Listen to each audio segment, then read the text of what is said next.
in early spring, once the soil temperatures reach about 50 degrees, it's time to start direct seeding your spring crops into the soil.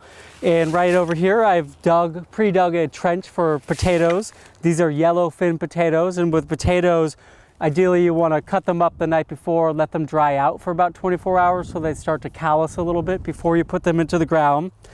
And then spacing wise, potatoes can go in quarters about every foot across the length of the trench here. And then we want to bury them just a little bit, maybe about a couple inches of soil over the top of the potatoes. And then that way, once the potatoes start to grow, I already have all the soil to the side here and I'll be able to hill the potatoes. The deeper the soil profile for potatoes, the more actual potatoes will grow. So doing the trench and then covering them and then having extra soil around to hill them makes it relatively easy to grow a great set of potatoes in the spring. One other thing about the potatoes is if you don't want to grow directly in the ground, if you don't like weeding and things like that, there are cool devices like this potato planter, which is essentially just a glorified container that you can fill with some nice light potting soil. And they're recommending to plant 3 waves of potatoes so you get a nice long staggered harvest. With potatoes as well, you can plant them early in the spring and then you can plant them again maybe around mid-April or so and get a nice late set of potatoes as well. Since we've already prepared the soil over here, we'll also plant some of our other early season crops, including some shelling peas and fava beans. With larger seeds like this, number one, you might want to consider getting some inoculant. Inoculant is a species of rhizobia bacteria that lives symbiotically with leguminous crops like the peas and the fava beans. We already have added a lot of inoculant to the soil and we've grown lots of peas over time. So I'm thinking that for our particular soil, we'll be all set. With the bigger type seeds like the fava beans here, the general guideline is to plant it about 4 times the diameter of the seed. So for these guys, that's going to be about 1.5 inches deep or so. And I'm going to lay out my row so I can go straight across. And then using my hori-hori knife as a trowel, making deep little impressions and dropping my seeds in down to about that depth of about 1.5 inches or 2 inches deep. And then, since this row is a little bit wider than I can reach across, I'll also want to step across, not stepping on my soil, get to the other side, and I already have my line, so I would be able to continue across here with my peas, and we have a nice row of fava beans and peas, and then using my hori knife, I can cover these up. For direct seeding smaller seeded crops like carrots and cilantro, wow, there's my peas.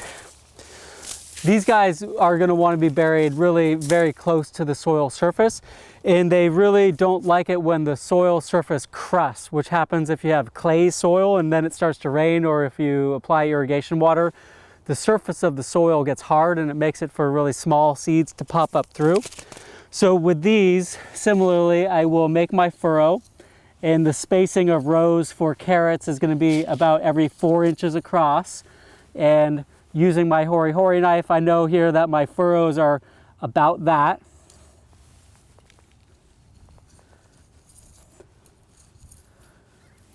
And with direct seeding crops, one of the main challenges is that the weeds are going to grow more aggressively and germinate faster than these small seeded things like carrots. So you typically have to attend to it really carefully, and you'll see your plants start to germinate, but before that even the weeds will start to germinate. So you have to remove the weeds regularly. And then you also are going to want to overseed. So with carrots, for example, you can use your seed packet as a funnel, and you can sprinkle these guys pretty heavily. Ultimately, the spacing for carrots is going to be every 2 to 4 inches, but I am seeding them much more heavily than that, using my seed packet as a little funnel, getting across, stepping across the bed and making it all the way to the end of my row here. And then because I know that the seed crusting is likely to occur, what I'm going to do is to cover the soil surface with some nice light material. So this is seeding mix, which has a high percentage of sphagnum moss. And then if I basically just sift this a little bit across the surface, I'm only covering it about 1/8 of an inch or 1/4 inch at the most. That way, the soil crusting will not occur and the seeds will be able to germinate nicely through it. And once this material is wet, it'll also serve as a sponge and help to retain moisture, which makes it a lot easier to direct seed your crops during the middle of the summer. For cilantro, which is another early season type crop that you can direct seed, there's 2 ways to go about it. You can do the furrow like we just did there, where I dug a little bit of a trench and I sprinkled the seed sort of generally. One other technique that you can use that works nicely for arugula, cilantro, lettuce mixes is to broadcast the seed, in which case I would choose my area. Let's say this is my cilantro bed just right here in the corner of my little area. I would basically just broadcast the seed relatively heavily in this area and then go through with some sort of hand tool or a rake and just cover this up.